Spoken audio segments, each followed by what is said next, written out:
Dumating na sa bansa ang 700,000 bariles ng krudo mula po sa Russia ayon sa Department of Energy.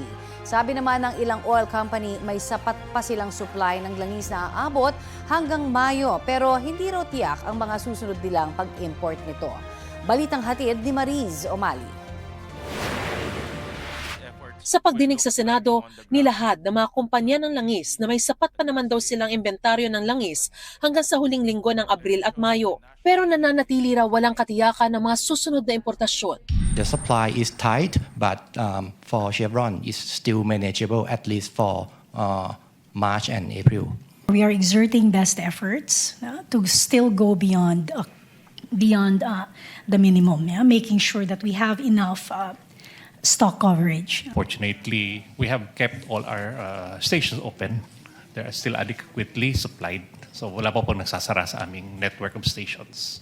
Our incoming importations are still arriving, but we haven't received any confirmation for future deliveries beyond April. Inamin naman ni Petron Corporation General Manager Lubin Nepomuceno na patuloy ang hamon sa pagkuha ng krudo at mga finished product na langis, lalo na't nahinto ang replenishment dahil sa pagsasara ng Strait of Hormuz.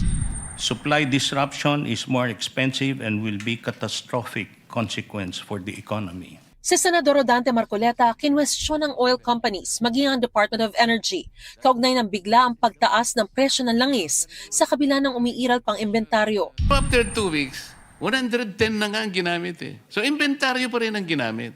How did you justify that? Because, Mr. Chair, yung binenta kasi na yun will have to be replaced right after next week.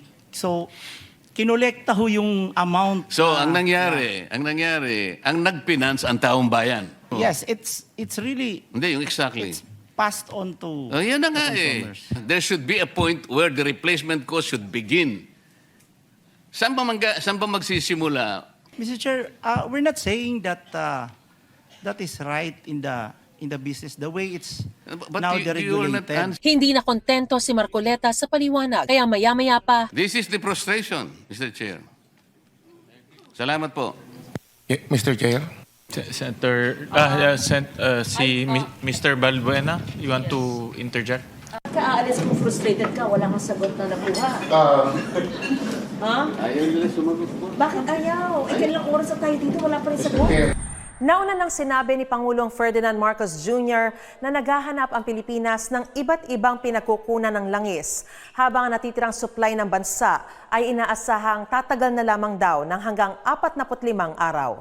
kinumpirma ng Department of Energy dumating sa bansa ang 700,000 bariles ng krudo mula Russia. Meron din tayo Russian oil na dumating na sa Bataan, crude oil yan, na rine-refine ng Petron yan. So patuloy naman, so far patuloy naman na dumadating. Weekly meron tayong mga stocks na dumadating. So itong ginagawa rin ng ating pamahalaan, we're trying to manage demand.